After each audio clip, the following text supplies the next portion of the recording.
Tại sao đây? Tại sao con lại Thôi đi. khổ tôi? Cô không để cho con thì cho tôi thì tôi phải lấy vợ hai đấy chứ. Sao chúng con lại khổ như thế này? Khổ như tôi như thế này. Mở cửa cho tôi, không được đuổi tôi đi.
Chắc chị tao đấy à?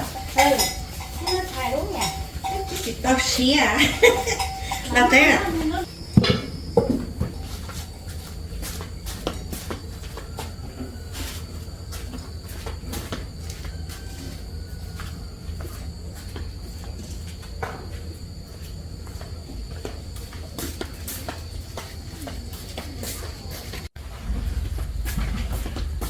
Anh đừng chơi nữa, anh đi cắt cỏ bò cùng em đi. Thôi. Cô đi đi, tôi đang có việc. Anh Đi. đi cắt với em xong về rồi anh đi việc gì thì anh đi. Tí nữa tôi đang có việc. Cô tự một mình tự đi đi.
hôm nay xin gái thế? Thì anh bảo mẹ anh rồi thì mẹ anh cũng đồng ý là đưa em về sang mắt rồi. Đi, bây giờ vợ anh dạo này bụng to thế. Hải anh nghiện tất cả là bên. Nói cho áp con này nó chỉnh. Chín sai nam muỗng nè. Chín sai. Nói muốn.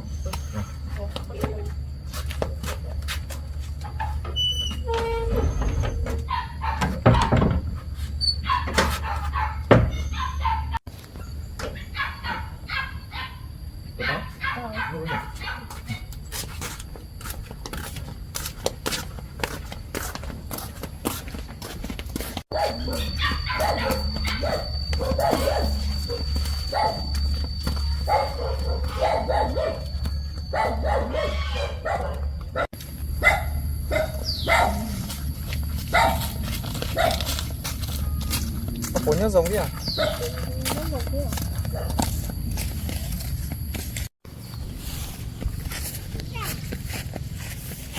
Ủa mua con rồi. Nói gì lo? Ở chỗ phong hiểu là trái ở xí à? Tụi này giờ cú tụi bọn nhẹ xưa à? Lý có tới một nền lo mà. Đấy tụi này tí giờ tránh à? Thế tụi con này giao không? Tụi này tí giờ tránh à? Ông ngủ lên đây thì có làm. Tao thế rồi.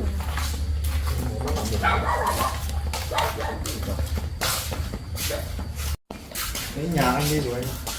Để anh gọi mẹ. Mẹ ơi! Con đưa người yêu con về đến đây rồi. Ồ, về rồi hả con? Ngồi đi, ngồi chơi đi cháu. Ngồi đi, đằng sau có mẹ đâu con? Ngồi đi. Hiếu rót nước cho bạn uống đi con. Em ơi, đây là mẹ của anh. Cháu có bầu cái này có nghén mệt không? Rồi, Hiếu rót nước cho bạn uống cho con. Nước đi mẹ.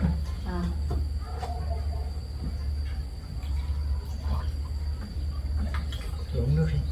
Uống nước đi cháu. Đi đường xa thế chắc mệt lắm nhỉ?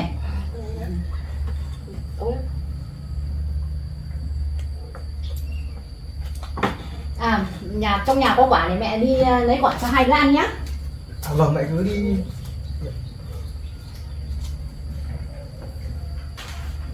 Cháu có điện nó có điện trệ này. Chín sai na muỗng, chín sai na. Ý niệm giận à? Chín sai na. Sao chị nhớ rõ nó có điện trệ không hả cháu? Chín sai na. Có xô muỗng rồi. Sao? Chín sai.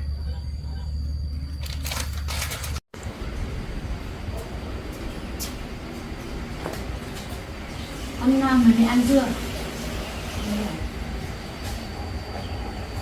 Ăn không thì để cháu Hiếu nói chuyện, cháu đưa vợ hai về để ra mắt gia đình. Không đi. Vâng.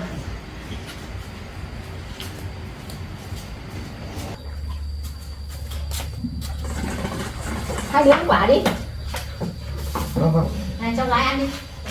Đi nhé. Để ăn đi mẹ. Ăn đi. Ăn đi không? Ăn quả này nó tốt cho em bé quả. Ăn nhiều vào để cho em bé nó khỏe.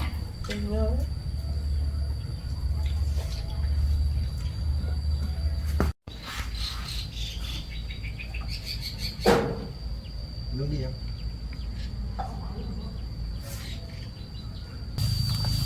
lá chứ rồi mới chơi phải không? Bữa sinh ra bữa ta cũng bỏ tụi tí chơi tụi nó là bữa chơi rồi tao kêu thì có cái mua lên nên chín đó mua cho tại tụi lúc la lô nếu mình chơi màu sờ xét màu sờ xét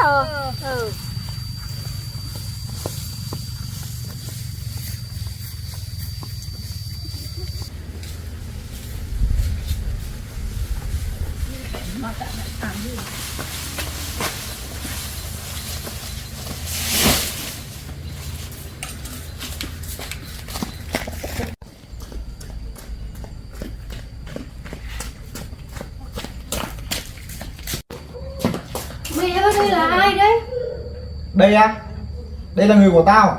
Sao lại bảo người yêu của anh? Em mới là vợ của anh đây này. Tao với mày lấy nhau được mấy năm nay rồi, mày chẳng đẻ con cho tao thì tao chẳng lấy vợ hai về à? Sao anh nói thế được? Em đã chăm sóc cái gia đình này, em tận tình thế này mà bây giờ anh bảo đây là người yêu của anh dẫn về nhà. Cô đi ra đây, sao cô lại dám cướp chồng của tôi? Này! Đi ra đây. Cô không được chồng của cô đấy đang có bầu đấy, cô không đẻ được con cho con trai cô thì đẻ cô không được Ra đây với tôi. Tôi đã làm gì sai mà sao lại đối xử với tôi như thế này? Tôi vất vả vì cái nhà này mà bây giờ anh lại làm thế với tôi à? Bác này ra đây. Tại sao cô? Cô thôi đi. Cô không đẻ được con thì cho tôi thì tôi phải lấy vợ hai đấy chứ. Sao lại nói đối xử với tôi như thế này? Đi vào ngồi em không.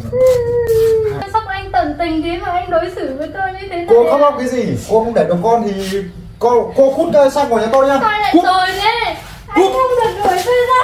Sao anh lại làm thế? Không được đuổi tôi ra. Anh không được đuổi Cô tôi cút sang ngồi nhà tôi này. Cút.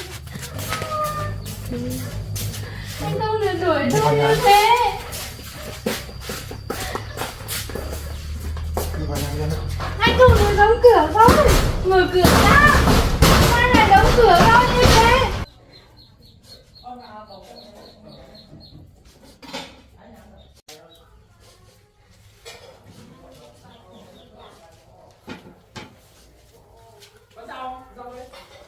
cô làm nó nhanh nhanh nhanh, đi làm việc khác.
Nhá, thăm mua.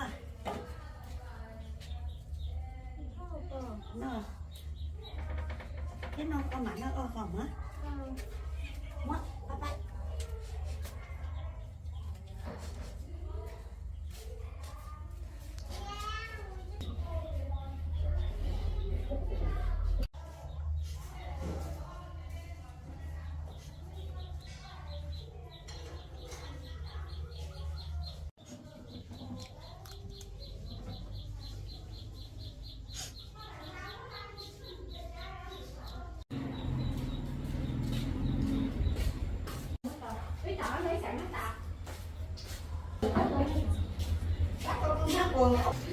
Nè, con chú lấy tay được rồi lên đó thế hả? Con cái thằng ai thế?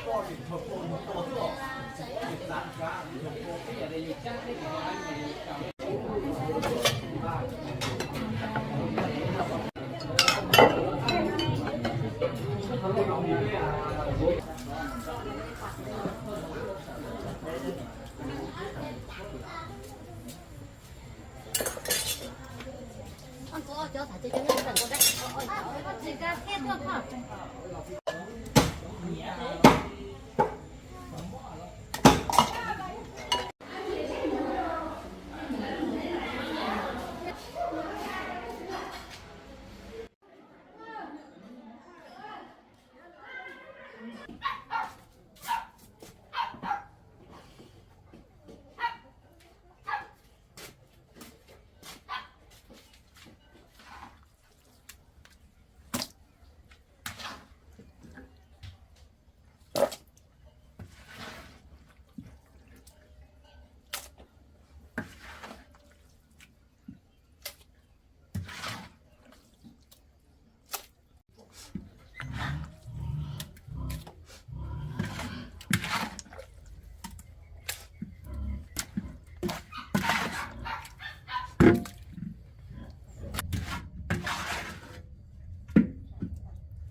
Đâu nhỉ? Mình ngồi đến đây mà xong thấy nhỉ?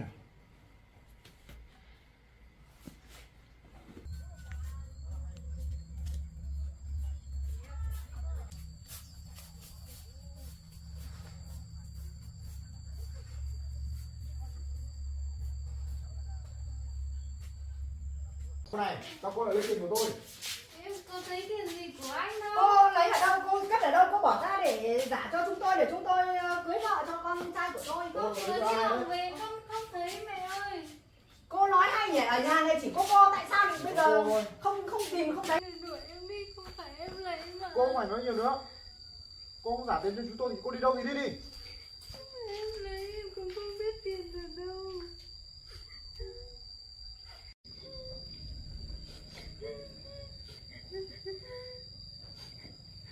Không phải con lấy mà.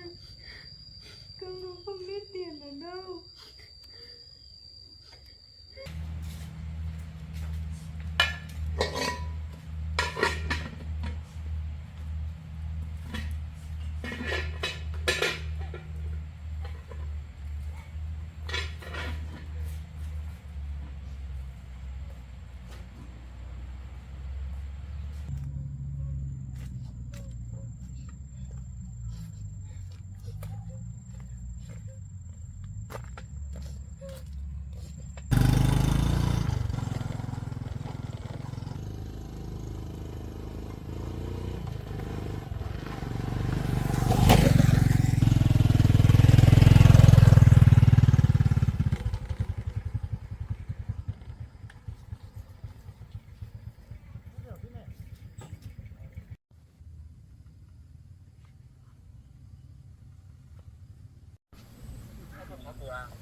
Tiền đâu đưa cho anh?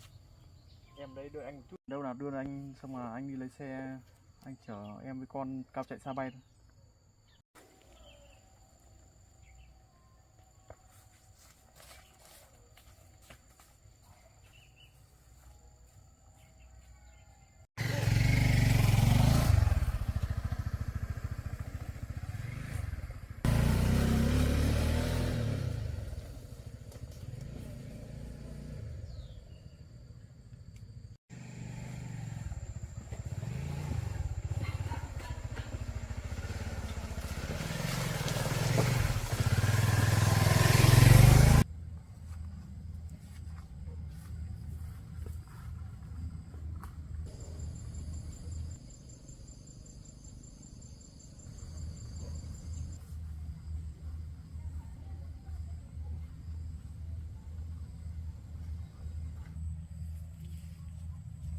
Quý khách vui lòng để lại lời nhắn sau tiếng beep. Do thêm sau quý khách vừa gọi hiện không liên lạc được. Quý khách vui lòng để lại lời nhắn sau tiếng beep. Do thêm sau quý khách vừa gọi hiện không liên lạc được. Chào bác. Bác ơi, Sình có nhà không ạ? Sình có. Bác là bác giúp cháu gọi là Sình cháu nhậu một chút. Sình ơi. Dạ. Về đây. Cháu bỏ nó nhờ tí. Ôi Sình à? Lâu ngày không gặp. Vẫn khỏe chứ? Vẫn khỏe. Các bạn đây tôi nhờ tí.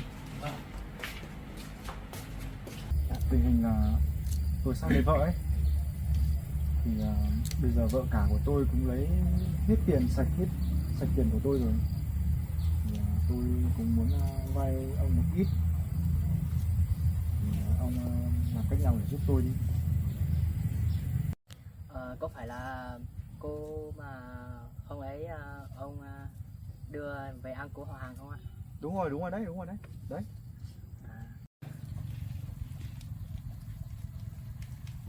Đây có phải vợ ông không ạ?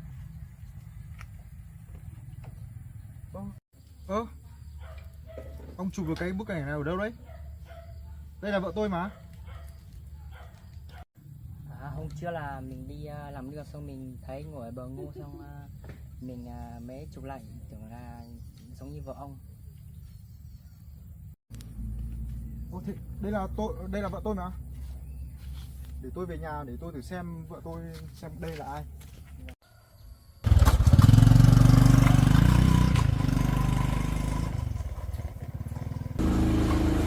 Mỹ, cô ra đây cho tôi. Cô ra đây.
Cô làm sao đấy? Cô gặp tôi có sợ gì không?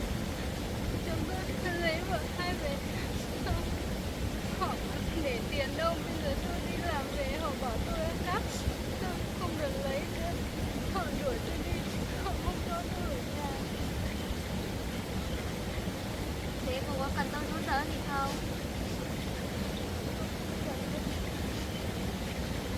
Thế cố gắng vào nhá.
không thấy sáng.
Của con đây này.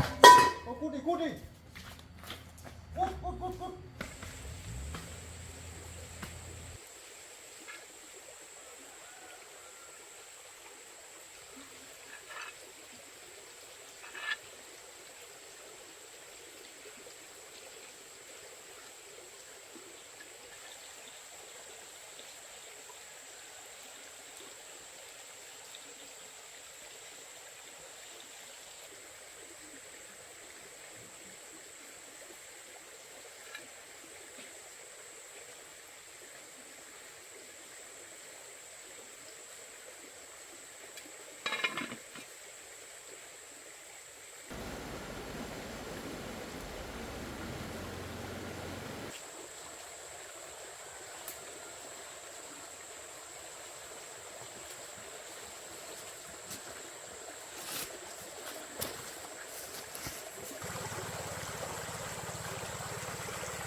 Đấy, của cút mình nhìn nhau à?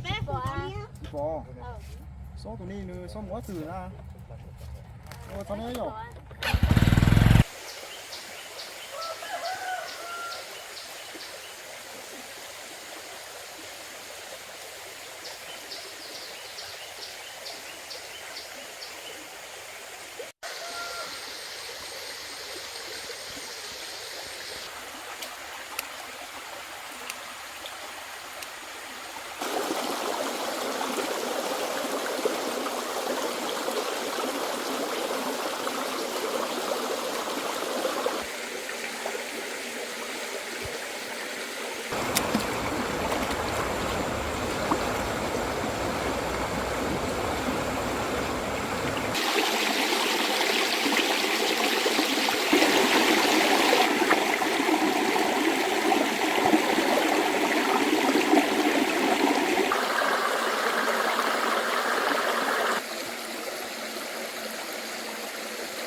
tôi đi ngang qua tôi thấy cái lều đây tôi vào phá tích nhờ thôi. Không được đâu, cô đi đi.